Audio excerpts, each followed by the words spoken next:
Salam, salam, outsider, le débrief commence maintenant. Le Barça d'Hansi Flick l'emporte aujourd'hui 4-2 à l'extérieur sur le terrain du Celta Vigo en Galice. Franchement, j'ai envie de dire c'est une top performance de la part des Coolers. En toute honnêteté, ils se sont gérés. On peut le dire, ils ont sorti aujourd'hui une top performance. Cependant, le problème, il est simple. C'est que quand on parle du Barça et quand on parle de cette équipe de Hansi Flick là, de temps en temps, même quand ils se gèrent, même quand on n'est pas obligé de les gronder, même quand ils ont fait de très très bonnes choses, ils sont capables aussi de faire quelques petites bêtises. Il faut toujours sur le chemin que vous fassiez des bêtises. Soyez sérieux pendant 90 minutes. Essayez d'aller chercher un clean sheet, vous n'êtes pas capable de le faire. La dernière fois, j'en ai parlé. Le Barça encaisse trop de buts. La défense, la ligne défensive, elle est haute, elle est problématique. Mais au-delà de cela, dans les buts, il y a un mec qui s'appelle Wojtek Szczęsny. Moi, je l'appelle 2 pour 2. 2 tirs de but. C'est incroyable. C'est vraiment 2 pour 2, le Szczęsny. Aujourd'hui, même pas, ils ont joué, j'ai dit, 43 minutes de jeu, une mi-temps, il a claqué, il a pris ses 2 buts. C'est normal, c'est le tarif Szczęsny, c'est un tarif de retraité, un tarif de mec pas sérieux. Aujourd'hui, sincèrement, c'est un Barça qui a très bien commencé son match. Il n'y a absolument rien à dire. Ils se sont gérés, triplé de Robert Lewandowski, triplé de passes décisives, on peut dire, de Marcus Rashford, but de Lamine Yamal. Tout avait très très bien commencé au niveau de ce match-là. Ça a commencé par un penalty de Robert Lewandowski pour une main des boys du Celta Vigo, pas de problème, mais dans la foulée, ils égalisent. C'est quoi ces bêtises? À la 10e minute, Lewandowski marque, à la 11e, le Celta égalise. C'est que les Coolers, de temps en temps, vous là, c'est que vous là, mais vous pouvez pas être concentrés. Vous pouvez pas être concentrés. Ils sont pas concentrés. Toujours à faire des bêtises, à jouer très haut. Carrera en profite, il claque son but. C'est pas sérieux. C'est pas sérieux.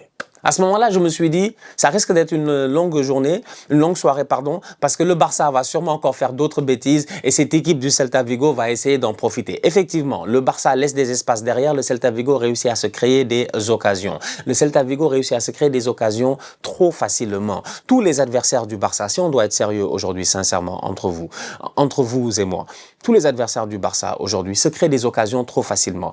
Se créer une occasion n'est pas un problème au football parce que c'est le but réellement. Le but, c'est de prendre le ballon et de le mettre légalement dans les buts de l'autre équipe. Donc, pour ce faire, tu vas te créer une occasion. Le problème, c'est que quand tu défends, ton but, c'est de rendre difficile à l'équipe adverse la possibilité de pouvoir se créer des occasions. Mais avec le Barça, cette difficulté-là est levée. Avec le Barça, cette difficulté-là n'existe plus. Donc les mecs, en 4 passes, ils réussissent à sortir, à battre le PS du hors-jeu, à se créer une occasion. Ce qui met automatiquement ton Wojtek Szczęsny dans une position vulnérable. C'est pour cela que Szczęsny est devenu 2 pour 2 et qu'il encaisse autant de buts. Donc, heureusement que le Barça était quand même de bonne humeur aujourd'hui. Donc malgré cette petite déconcentration qui a fait que Vigo a égalisé rapidement, ils ont commencé à se gérer. Robert Lewandowski claque un but et permet aux Coolers de partir, j'ai envie de dire, à la mi-temps normalement 2-1. C'est ce qu'on aurait cru. Lewandowski claque un but à la 37e. À la 43e, ils encaissent un autre but. C'est que le Barça, je sais pas, c'est des nullards. Je dis, le Barça, ils sont pas sérieux. C'est une top performance, hein. Mais tu regardes le match, après tu te dis, mais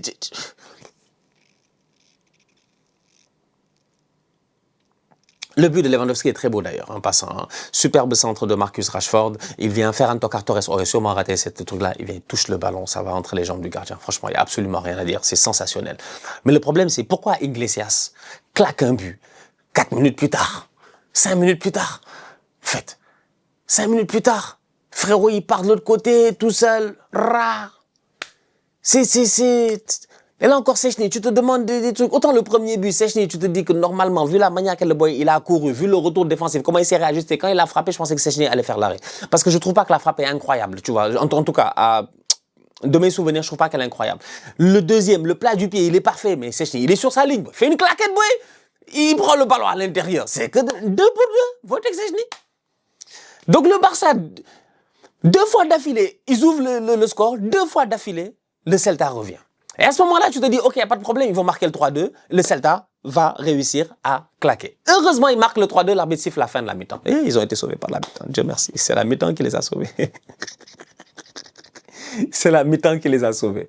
C'est la mi-temps qui vient les sauver. But de Lamine Yamal qui se débrouille. Là encore une fois, ça part de Marcus Rashford sur le côté, qui fait un ballon qui est contré par un joueur, je pense, ça revient dans la trajectoire de Yamal. Il frappe le ballon pied droit d'ailleurs, surprenant, et il réussit à claquer un but. C'est la mi-temps, tant mieux, c'est terminé. Ça fait 3-2 pour le Barça. Je pense qu'à ce moment-là, les Coolers ont dû remercier l'arbitre d'avoir sifflé cette mi-temps-là, parce que si on avait joué encore 5 minutes de plus, peut-être qu'ils allaient encaisser un but. On revient en deuxième mi-temps et le Barça se gère. Globalement parlant, ils font un très très bon match.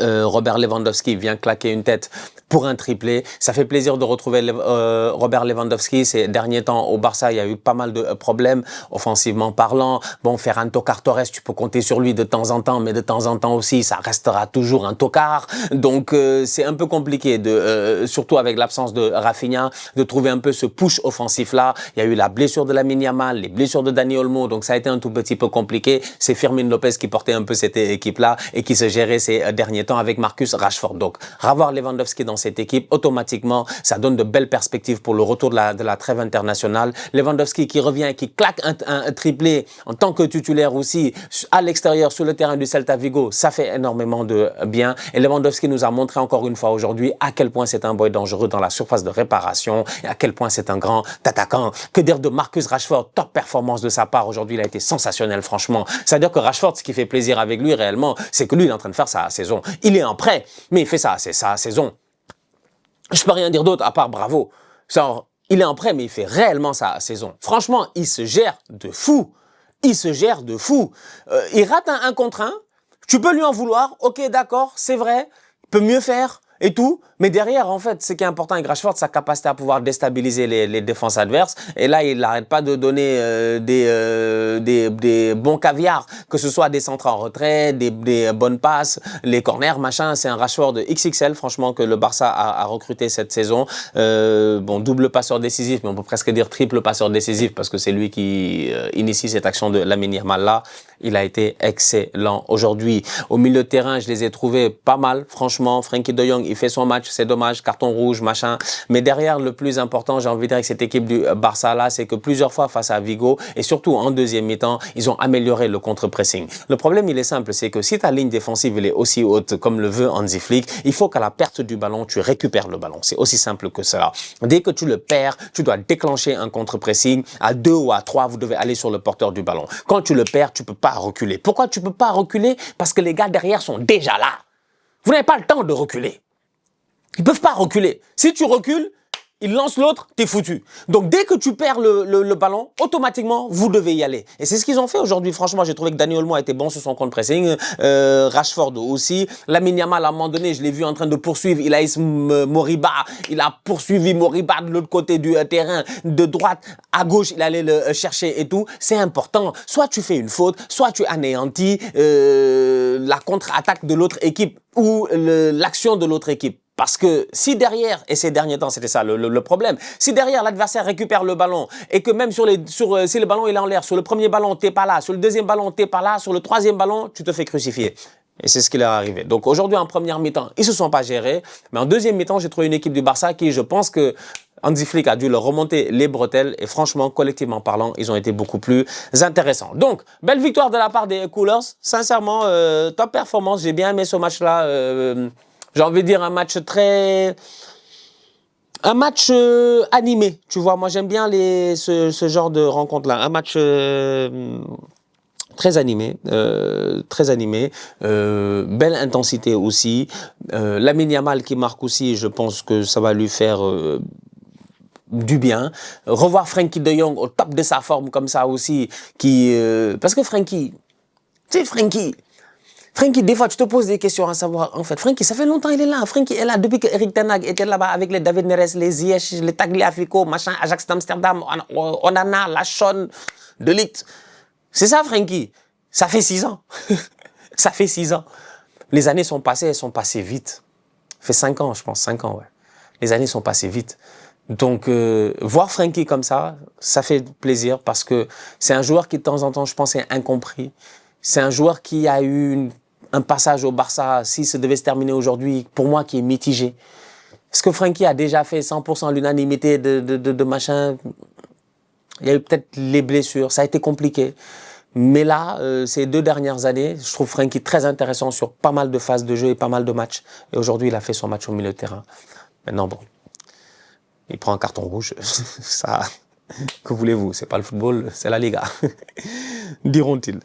Donc voilà, le Celta Vigo étant l'équipe où il y a le plus d'anciens du Barça. Les Moriba, les Mingueza, que des anciens de Ronald Koeman.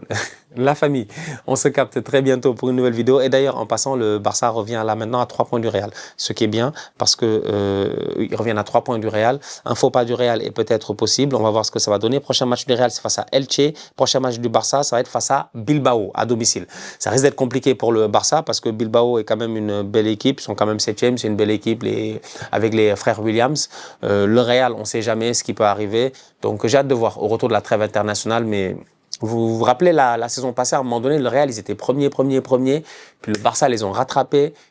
Et, il me semble, hein, ouais, le Barça les a rattrapés, le Barça a gagné le championnat. Il me semble que c'était ça, non? Le Real, c'était très chaud, le Barça n'était pas très chaud, après ils sont revenus. En Liga, tout est possible. Oh, moi, le Real n'avait pas 6 points d'avance ici l'année passée? Je sais plus. Dites-moi en commentaire. Il me semble qu'il y avait un truc comme ça. Donc, moi, 3 points en Liga... Pour moi, tout est possible. Rien n'est encore joué, rien n'est encore mort. Donc, à suivre. La famille, on se capte très bientôt pour une nouvelle vidéo. D'ici là, on continue à liker, on continue à partager. On s'abonne. On est ensemble, on reste en santé. Toujours le plus important. Tous outsiders.